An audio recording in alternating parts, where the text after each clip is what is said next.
Good morning, everyone. Just a short little video, at least I hope it will be a short little video. I have a couple of things that I want to show you. It's been a while now, over 2 weeks I guess, since I weighed the sugar baby watermelon. The little green tendrils next to it are still green, so according to the information I've been given by other folks anyway, that means it's still alive and growing. But we'll see what it weighs here in just a second. I also want to show you the artichoke, which is up and looking quite nice, and I want to start the propagation of the two kinds of hot peppers, the black pearl pepper and the one that I just call the mystery pepper. I don't know what it is, seeds given to me by a gardener in Alabama. It's grown into a tree, but the peppers themselves aren't big, at least don't appear to be getting very big, but I'm hoping it's a good flavored one, and I want to bring it in the house and try to keep it going over the winter. So I was successful last year in propagating it, but it took 6 months.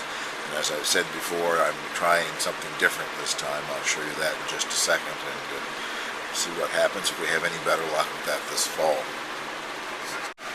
Well, that is my artichoke. I would say that the largest one is getting close to the size that you would pick and use. I may let it grow a bit more, but I'm going to eat at least one or more of them.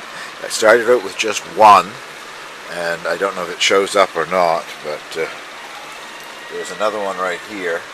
Further down on the stem, there are 2 more coming. So that one stem has got 4 artichokes.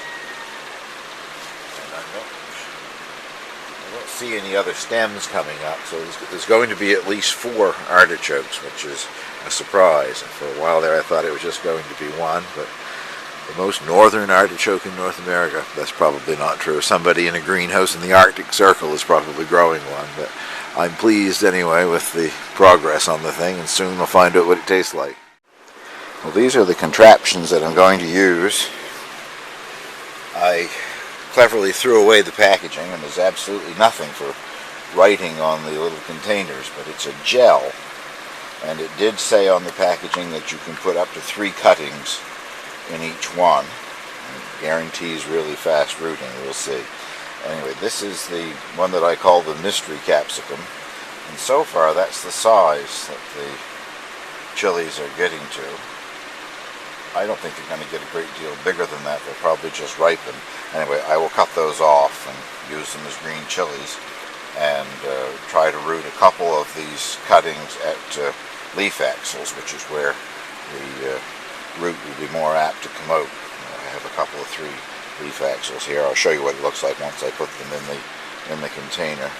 I've got quite a large rosemary plant that I started from cuttings last winter, but I don't want to dig it up and bring it in the house. It probably will have bugs of some sort on it, so I'm also going to root a couple of rosemary cuttings, which in the past anyway have always rooted very easily.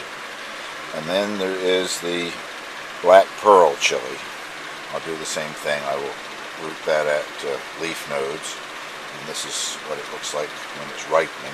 Some of them are twice that size, but I just snipped these 2 pieces off to try making rootings from the cuttings. And again, I will cut the chilies off and use them. I'll bring you back in a moment and show you what it looks like in the rooting compound here. Well, I hope you can see that. I just put 1 kind of chili in each one of the containers and 1 sprig of the rosemary in each one of the containers. That way I can keep the 2 chilies separated in case I forget which is which. Also, I'm fortunate both of these chilies are producing lots of fruit this year, so if this doesn't work, I will just simply save seed and start them again from seed sometime in early winter. They're slow growing in the house over the winter time under lights or whatever, but they will come from seed and they will produce fruit, or at least bloom the first year. I had trouble with the mystery chili here actually producing fruit the first year, but this year it's loaded. I don't know what its problem was last year. Anyway, we move on now and we'll weigh the sugar baby melon. Well, I've got it all set up and on the scale. You can read that or not, but it's 4 pounds 14.9 ounces, so let's say 4 pounds 15 ounces for all intents and purposes here. I guess 1 ounce away from 5 pounds, and I think the seed catalog and whatever said 6 to 8 pounds was optimal weight. The little tendrils are still quite green and fresh looking, but of course our weather here is really changing. No danger of frost for some time yet, but our nights are cooler and the daytime temperature isn't getting as high, although of course here in the hoopos it does get much warmer than outside. So how much further it's going to go, I don't know, but I'm anxious to cut it open and try it. So as soon as we get some brown tendrils here, that'll be the final weighing, and I'll finally get to taste my sugar baby. Thank you very much for watching.